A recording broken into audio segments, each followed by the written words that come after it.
Welcome back, everyone. Toyshiz here, and I am back yet again to give you guys another fresh look courtesy of my friends over at Super Impulse. And today we are going to be checking out most of their brand new upcoming world's smallest micro figures for Masters of the Universe. We have a couple awesome ones to look at, like the new Castle Grayskull. It's got the drop-down drawbridge right there. Pretty much the exact Castle Grayskull from the 80s, which is pretty nice. Little paint dabs here and there, but of course we'll look at it in full detail. On the back, you can see there's Slime Pit He-Man, Leo Skeletor, and Orko. They don't have the Green Goddess Tila. That was the only one they didn't have on display, but we got the rest to look at, like Leo Skeletor, Slime Pit He-Man, and of course Orko, everyone's favorite weirdo magician guy, right? And of course, on the back of individual packaging, you can see that they have all the different cross-sells and whatnot. So this is going to be fun. Sit back, relax, grab the coffee, do all the good stuff, and we'll just jump right in. We'll make this nice and easy. So here's everything taken out of the packaging. Of course, the Castle was the only one in the packaging, to be honest with you. But we'll look at Leo Skeletor first. And when I posted this on Instagram the other day, everyone was really nice. They commented and helped me out. So Leo Skeletor is Leo Toys from India that released Masters of the Universe. And of course, this darker colored Skeletor was the variant that was from India. So it's a nice little deep cut for most Masters of the Universe collectors. You got the teeny tiny little weapons, of course. You take this tray out and then you have the Leo Skeletor. And for being a micro figure, I love this stuff because it's basically, like as always said, it's action figures for your action figures. Minimal articulation, the arms will move, and then the head moves. So it's basically just 3 points of articulation, but he comes with accessories, and he's got pretty good paint for being a teeny tiny little guy, and the packaging is pretty solid as well. So you go ahead and you grab these little accessories. Now, I'll tell you this, from all the videos I ever do on these things, just go real easy with them, because the second you drop these things, you just don't do it over carpets or anything of like dark color, we'll just say, especially with these. So you have a dark, we'll say gray Havoc staff, and then you got half of the power sword. You could just say the power sword in general. And yeah, he does hold each of these weapons. So in terms of the Havoc staff, we'll do all this. We'll just take our time. We'll just, show you in real time. But yeah, he holds the Havoc staff. Now, I'm not going to say he holds it like perfectly. You knock it anyway, it's going to go tumbling out of his hand. There's no real place, let's say, to put the sword. I would have thought, oh, maybe you could slip it in the back. That would have been a nice touch. Maybe even just slipping it through the harness somehow. That would have been kind of cool. But for the most part, that stuff is very teeny tiny, and it's all kind of glowed down. So if you wanted to, now that the Havoc staff has fallen, right, you could just put the power sword in his hand. You can go that route, and that looks really nice. He holds it well. He actually holds that, at least in this hand, a whole heck of a lot better. However, even though the other hand is more of a open hand, you can slip the fingers through the slot right here, and he actually holds it a whole heck of a lot better. So it's like in there now. So that's not coming out. And then, of course, you can give him the Havoc staff. So you can have both weapons at the same time.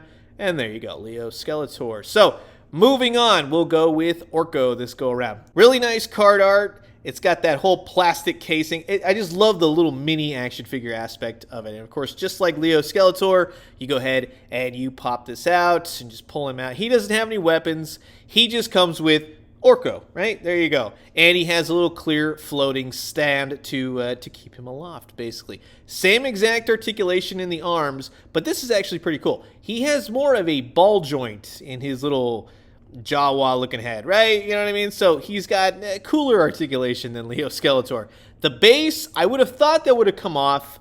It is, you could probably crank it off, right, if you really wanted to. But yeah, it's glued in there for the most part. But it doesn't look bad at all. I like that. It just keeps him aloft, and you don't have to worry about him toppling over like Skeletor did in the background. So you can see the height difference. I'm not worried about Skeletor here at all. Don't care. These are fun little teeny tiny toy aspects, and I'm totally cool with how they are. So again, action figures for your action figures. And let's take a look at Slime Pit He-Man. Now, I really like the colors on this guy. He's got that really cool ectoplasm sort of look, right? Now, I'll tell you, I would have loved if he actually glowed in the dark. Now, that would have been really cool. That would have been a nice little touch, but alas, he does not. He's got the tiny little weapons bag right there. Looks like he has a stand, too.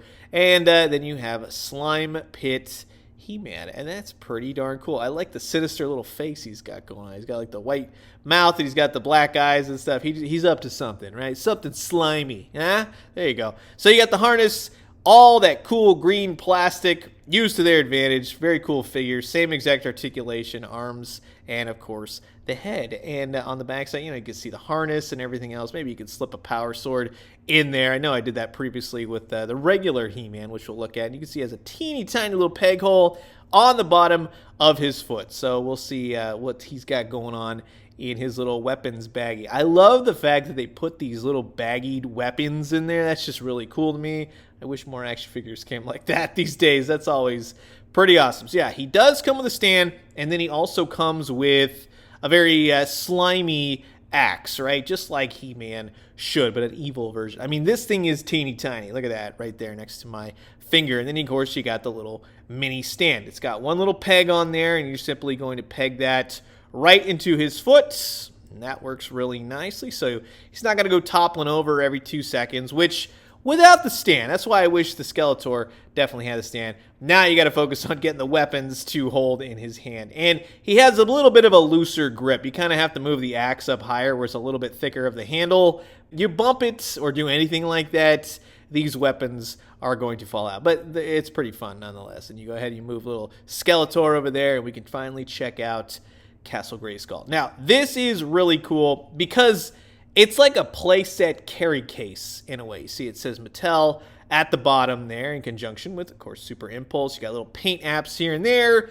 which kind of sort of reminds you of the original castle. You got the drawbridge, you got the eyes, you get to see inside the castle right there. And yeah, just like the old castle, it opens up. Now, there's no accessories, there's no floors, there's no space guy, anything like that. It's just the castle itself, which totally works for what it is. But the cool part is that you can push the drawbridge down, and it just doesn't fall down. You really have to push the thing down. But I like that they colored it. It's different. It's very cool. And if you really wanted to, for those of you that are great with paint and whatnot, I'm sure you could go to town with this and really make it pop if you wanted to go that route. But just as it does as of itself, it's pretty darn cool. And I like that it folds out, and you got a little world right here. I like that. You got the little place say you got Orko, maybe he's flying around the castle, and you could take, we'll just say He-Man, quote unquote. You can shove He-Man right in there via, the toys that made us. Remember that? Everybody saw that episode? I love that. They made the castle too small. Now for this, they do say on the packaging, you could fit a character in there. Well, it looks to be pretty spacious. So let's see how many characters we can get. Yep, there you go. Closes no problemo. And last but not least, let's get Leo Skeletor. Let's drop the weapons, put him in there right at the top. I don't know about this. Let's see. No, it works. Totally cool. And you can shake them around. Now, at the top, if you were to put the weapons in here, just saying, I would not recommend that. But they're all in there. So you can get at least 3. You can maybe try for 4, but I would say 3 fits good. But if you put the weapons in there, and, if anything were to happen and you shake this, they're going to come out. The figures are not going anywhere. They are in there to stay. And one correction I will say is that I didn't even see this in the baggie. Yes, Leo Skeletor actually does come with a stand as well. Be very careful. You don't want to lose anything. It blends into the poly bag, just going to say. Now, with my little world of mini Masters Universe, I love this stuff. This is a lot of fun. Again, little figures, you can take great photography. Now, this was a Mattel blind box sort of situation, right? You could buy these little castles, and they say that there's like a jitsu in there and a little instruction booklet, and it housed a little minifigure. This was from, about a year ago, right? But what I liked is that it's a pretty big castle, right? Especially compared to this new Super Impulse Castle Grayskull. However, I like this new Super Impulse one better because of the paint, and it's more spot on. You also have Snake Mountain. The design aspect on Snake Mountain here is amazing, right? It's, again, little clamshell, opens up, You can put little figures in there. The backside, just everything about this is amazing. It's fantastically, beautifully sculpted. On the Hot Wheels Avenue, they've been releasing Master Universe diecast vehicles like the Land Shark here. And what's really cool is that even though the legs don't move on the Super Impulse figures, you can totally use these as the vehicles for these little tiny miniature figures. And they work and they fit in there great. And the vehicles themselves are pretty darn awesome as well. I love that the mouth opens. I mean, you have the giant Origins Land Shark, and you have this little mini Land Shark, and I know a few of you out there probably have the original Land Shark. There's a lot of Land Sharks. Plus, you got like the Battle Ram, right, with the Sky Sled. I'm pretty sure that's what it's called. If not, you can get me down in the comments. But yeah, that's awesome. You know, this thing detaches. It's all die-cast, which is pretty darn cool. You got the Sky Sled right there, which, again, I have, well, half of this in the He-Man Origins line. And then, of course, you have the Wind Raider as well. And I know it's the Wind Raider because it's printed on the bottom. So thank you for doing that, Hot Wheels Mattel. Now, you can kind of sort of fit some of the figures in the Wind Raider. It's more like, cool, there's the Wind Raider, you know what I mean? Because, again, the legs don't work. So going forward, Super Impulse, if it works out, if you can finagle it, I think the legs moving would be awesome. You can do the same with Battle Cat. You can get He-Man on Battle Cat. You just got to keep Battle Cat's helmet on for the most part. But as you can see, yeah, if the legs don't move, then he's just kind of standing next to it, let's be honest. But, again, it's within scale, so that totally works for all these minis. But if you have this Battle Ram vehicle, that totally works for him. It's just whatever you can kind of slip around his legs. You know what I mean? That's what works the most part. And then you have the giant He-Man Origins He-Man. And, you take this little He-Man right here, and you can see, again, action figures for your action figures. It's really cool. It's a lot of fun, and I like that you're able to build out the world. So I do hope to find the new green goddesses. Like, I got parts and pieces. Oh my god, they're going every which way. We got to end this video, right? So that's going to wrap it up for my look at the brand new series of Super Impulse's world's smallest action figures, micro action figures, Masters of the Universe. And thank you again to my friends over at Super Impulse for sending these home with me from the recent New York Sweet Sweet 2022. You've heard my thoughts, and now I'm curious to know yours. Comment below, let me know. Let's talk everything Masters of the Universe, and look for these coming soon.